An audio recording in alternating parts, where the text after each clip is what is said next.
This podcast is a proud member of the Lamb Podcasting Network. Find the network at largeassmovieblogs.com. Hello and welcome to episode 82 of the 1001 Movies podcast, based on the book 1001 Movies You Must See Before You Die. This week, I'll be talking about 1920's The Cabinet of Dr. Caligari, directed by Robert Wiene.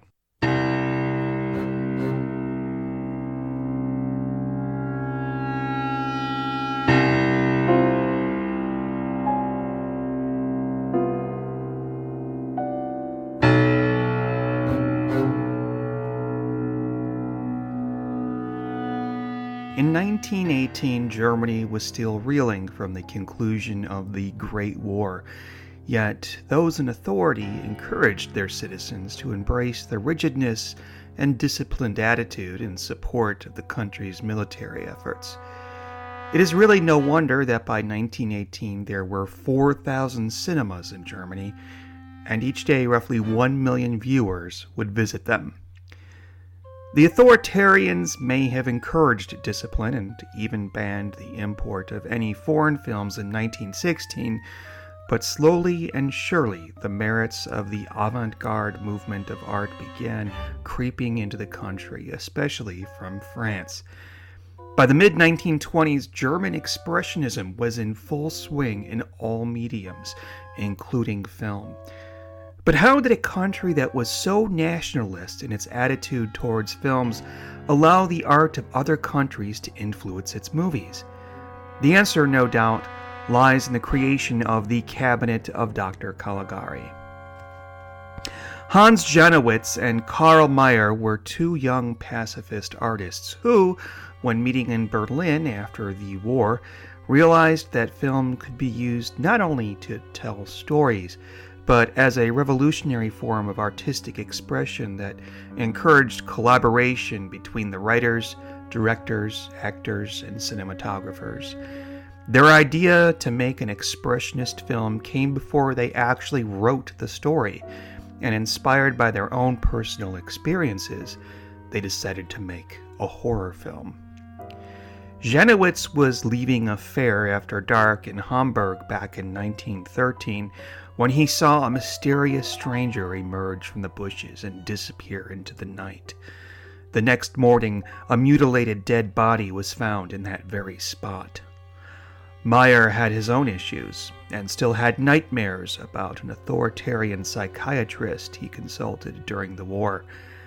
When the two witnessed a sideshow entitled Man and Machine, featuring a strong man who could tell the future, the sapling that was the Cabinet of Dr. Caligari began to grow from the mental seeds that had already been planted. The way pictures were being made back then being just slightly different than now, Janowitz and Mayr simply made an appointment and pitched their idea to producer Erich Palmer at Decla, and he said he would make it, even in agreeing to use the expressionist style urged by the two writers. No doubt this was due to budgetary concerns rather than artistic. If the shadows and light could be painted rather than projected, they would save money on power, a commodity that was evidently carefully consumed at the time. It is said that Fritz Lang, one of the most talented directors of the time, was asked to direct the film, and that Lang had to decline because he was working on something else. However, this remains an unsubstantiated rumor. The job went to Robert Wiene, who had already churned out over a dozen films by then, either as a director or a writer. Palmer asked Wiene to work with the two writers to make a test scene, and Palmer loved it so much that he allowed all three men free rein of the film from there on out. The movie is a story told as a flashback by young Francis, who introduces us to the mysterious Dr. Caligari and his fortune-telling somnambulist, César, at the local fair. César predicts the death of Francis's friend Alan, who was found stabbed in his bed the next morning. We soon learn that Dr. Caligari has been ordering César to commit murders throughout town, but César turns good after being told to murder the beautiful Jane, Francis's love interest. Cesar is run down and killed by a mob, but Dr. Caligari flees to the local insane asylum, where Francis learns the doctor is, in fact, the asylum's director, whose studies in somnambulism brought him to exploit Cesar, a patient. Caligari is apprehended and locked up in his own asylum, but then we learn that Francis has been telling this story as he sits in the very same asylum, and it is possible that the entire story was just the dream of a madman. The cabinet of Dr. Caligari was an instant critical and financial success in Germany. Word got out about the film. Although France was adamant about not importing German films in light of the recent hostilities, French film critic Louis Deluc screened Dr. Caligari as part of a charity event in 1921, and before long it was being distributed all across France, which soon lifted its ban on German films. No such ban officially existed in the United States, and the film became extremely popular there, with it being revived in the 1930s and again in the 1940s. Today it is a staple in most film schools, and its influence on modern movie making is undeniable, from as early on as 1931's Frankenstein to later work by directors like Tim Burton and Joe Dante. As for Robert Wiene, he faded into obscurity after Dr. Caligari, and even tried his hand again at Expressionist horror with 1920's Genuine, The Tragedy of a Vampire, also written by Janowitz and Meyer. The film was a smashing failure. Perhaps Wiene's best-known work after Dr. Caligari is 1924's The Hands of Orlok. What did I think of the cabinet of Dr. Caligari? Now, I've seen this film several times before, first in film school, and more recently for an episode of the classic horror cast, shameless plug there. Kino has released it on Blu-ray, and it looks fantastic. There is an alternative music track written with a modern beat, much like what someone did with Metropolis, and I enjoyed it a great deal. While it's certainly classified as a horror film, there's really nothing scary here, although the unsettling angles and the morbid activity of the sleepwalking Cesar must have terrified audiences in the 1920s. What does not age, however, is the film as a work of art, which writers Janowitz and Meyer intended from the beginning. Almost every shot in the film is a work of art, and this even bleeds into the titles. I expected it to be slow, and but for a bunny trail of a subplot involving a man wrongly arrested for the murders, it moves briskly along. This would be perfect for someone's introduction into silent cinema, rather than hours-long epics like Birth of a Nation or Napoleon. I had an interesting theory about the story and a possible connection with psychoanalyst Sigmund Freud, who was rising in popularity at the same time as the film's release. Freud postulated that everyone has an id and an ego, the latter being the side of ourselves that we permit others to see, and the former comprised of our basic animal instincts like the desire for sex and food. My theory was that Caligari is the ego and Cesar is the id.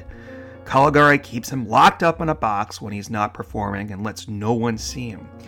It is the id that carries out Caligari's impulse to kill. In the meantime, he can sit back comfortably knowing that he, as the ego, is innocent of committing the murders himself. In a scene in which Jane confronts him while looking for Francis, Caligari impulsively opens his cabinet to reveal Cesar. The scene reminded me of a creepy old man exposing himself to a pretty young lady, and the result is Jane running away in horror. Freud's theory, however, was not published until 3 years after this film's release. There are many theories about the fact that the tale is all told by possibly the first unreliable narrator in film history, Francis, who has been locked up in the asylum the entire time. Did Francis really commit the murders himself and then create a story in which he saves the day? He has a perfect motive for bumping off his friend Alan as a competitor for Jane's affections, and he conveniently saves the day by leading the authorities to the right conclusion. Some would say that the expressionistic set design is a result of Francis's insanity, but this can't be the case for two reasons. Not only does the interior of the asylum retain its expressionistic look after Francis has told his tale in the film's closing moments, but the filmmakers could hardly celebrate German expressionism whilst revealing it was all in the head of a madman. What's interesting is the framing scenes at the beginning and the end were not written by Janowitz and Meyer. They were added by others to give the story a twist, possibly to make audiences talk and drum up ticket sales. This may have been one of the first known instances of a studio executive making a decision that affected the creative process. Theorists have also argued that the film stands as a warning to the German people not to give in to authoritarianism at the risk of becoming like Caesar, blindly carrying out Caligari's orders. This, of course, leads us straight to the rise of Adolf Hitler and the Nazis. This is a theory opined by Siegfried Kracauer in his 1947 book, From Caligari to Hitler. Although the star of the movie is its set design, certain scenes stand out as influential. When Caesar kills Alan, it happens off-screen while we see the act in shadow on the wall opposite. This was a shot used in countless movies later. When Caesar enters Jane's bedroom, the shot remains steady, and Caesar slowly and deliberately moves towards the foreground where Jane is sleeping. I was instantly reminded of oh so many look-behind-you moments in modern horror, most notably John Carpenter's Halloween. The Cabinet of Dr. Caligari ticks off all the boxes to be a deserved classic, and I was really surprised how fresh it was almost 100 years later. This is truly a film that deserves to be seen again and again. That's all I have to say about the Cabinet of Dr. Caligari. Tune in next week when I talk about 1995's Heat, directed by Michael Mann. In the meantime, you can email me any questions you have at 1001moviespodcast@gmail.com or follow me on Twitter at 1001moviespc. Until next time, happy viewing.